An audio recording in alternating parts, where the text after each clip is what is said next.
Good morning. It is day 4 of this Trust and Faith challenge that I've put myself on, and I'm really, really stoked. Really stoked. I started watching this show called Who Do You Think You Are? I think it's a few years old based on some of the people that are in it, even though it's been recently uploaded to YouTube and some of their stories, but it really reignited my enthusiasm for genealogy. For the longest time, I have been obsessed about my business. And it's interesting because there's a lot of business coaches that'll tell you you need to be obsessed about it. And well, I went there with that. That was a really easy coaching tool that worked, but it doesn't work for me. It doesn't work for me because the thing is what I realize is to become obsessed about something can trigger addictive behaviors. The thing is that we live in a world that appears to be out of control, which, we can say that it is. And and so how do I want to say it? So we ultimately end up feeling out of control inside ourselves. Maybe some just feel like I have no idea what to do. I have no control over this. I have no control over how this goes. And that will leave you feeling one way. Others, it might be we become obsessed with something.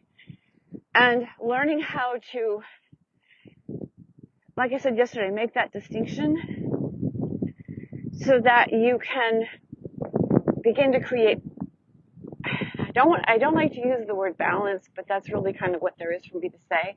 It creates a harmony within you. It helps you to harmonize your actions, and it helps you to give yourself that mental break. Like I said, that habitual control is the area of the brain that's actually linked to obsessive compulsive addiction. It's an area of the brain that is changed by cortisol. We have to remember that. And so my enthusiasm for genealogy really dissipated years ago when I started hearing people go, well, just become obsessed with your business. And so I did. But unfortunately, it led to me becoming really super obsessed about it and really forgetting my hobbies. So I started watching this show, Who Do You Think You Are? And oh my gosh, I could just feel it welling up. So last night I did just that. I started digging in to my family history.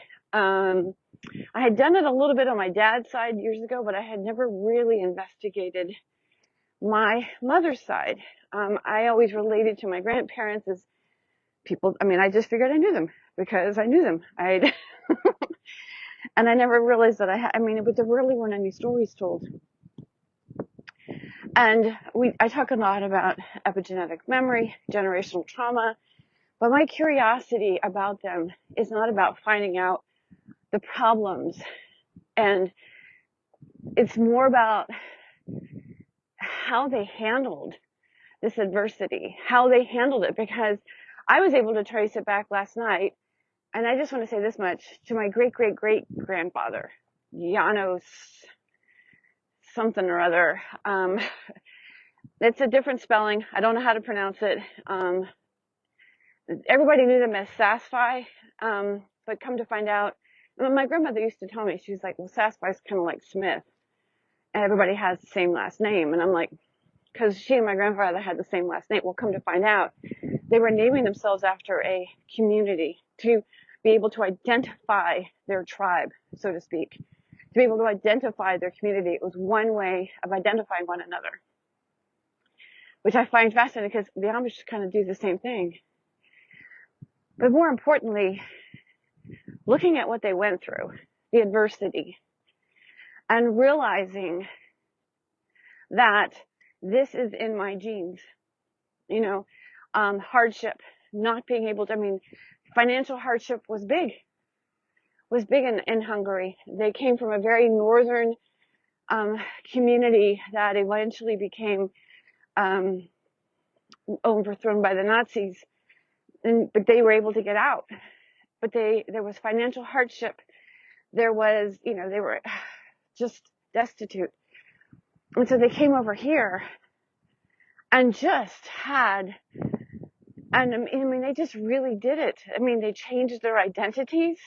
They changed their identity. When we talk about identity all the time, these people actually changed their names so they couldn't be traced back to where they were from in order to protect themselves. Today, there's a lot of laws, good morning, that prevent this from happening. But in the meantime, when they came over, this is what was going on. And I find this fascinating. It wasn't just with my family. It was apparently everyone, thousands of people that were coming over here were doing that. And if in their case, they never went back to their original name. Again, like I said, because they were protecting themselves. But I just find it fascinating.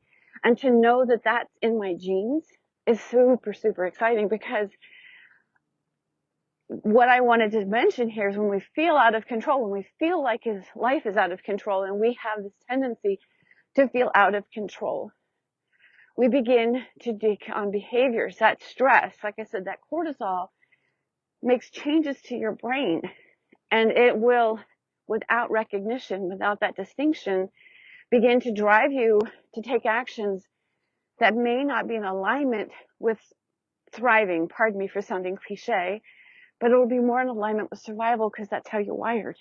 So being able to make that distinction and go from either in this case, I do my genealogy or I do my business, to I can do my genealogy, at certain times in the evening, and then I can come back, and work on my book or whatever during the day, or my courses. So I say that because it may just sound like, well, that makes sense. Anybody could do that. But in my brain, it was full on.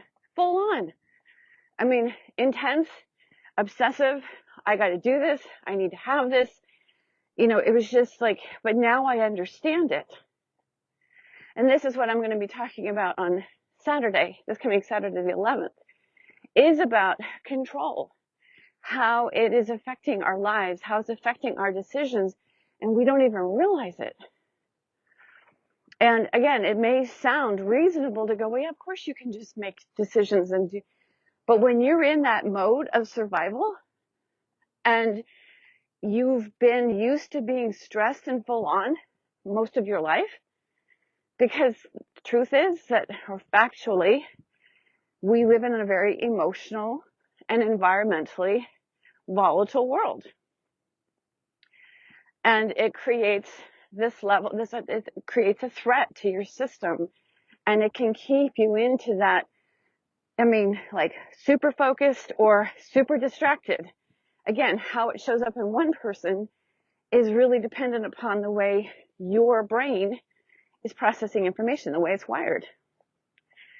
So this is why the nervous system mirrors the belief system. So I just want to say that, because the ability to regain, whether you feel dealing with distraction or super focused, either one is an inflammatory reaction. It's a reaction that indicates that your brain is producing inflammation. So are you easily distracted, or are you like intensely focused like I get? And then easily distracted, because the distraction for me is a form of self-soothing. It's how I soothe myself, by allowing myself to be distracted. And interestingly enough, before I close, like I said, the belief blueprint is this Saturday. A belief that to be distracted is a bad thing, right? We have a relationship to the idea of being distracted. And that's what the genealogy was, a distraction for me. And yet it is a soothing factor for my brain. So I just share that because this is what I've come to realize in trusting myself, trusting the experiences that I've been given to have in every moment, and realizing that as a human being, I have that ability. Okay, I don't know that I can, oh, he went away. There was a squirrel having breakfast with us. Anyway, I just wanted to share that with you. Love to hear your thoughts, because again, how our brain processes information is unique. And we have the ability to garner that control over our brain so that we can have the best of both worlds. Anyway, thank you so much for being here. I love you.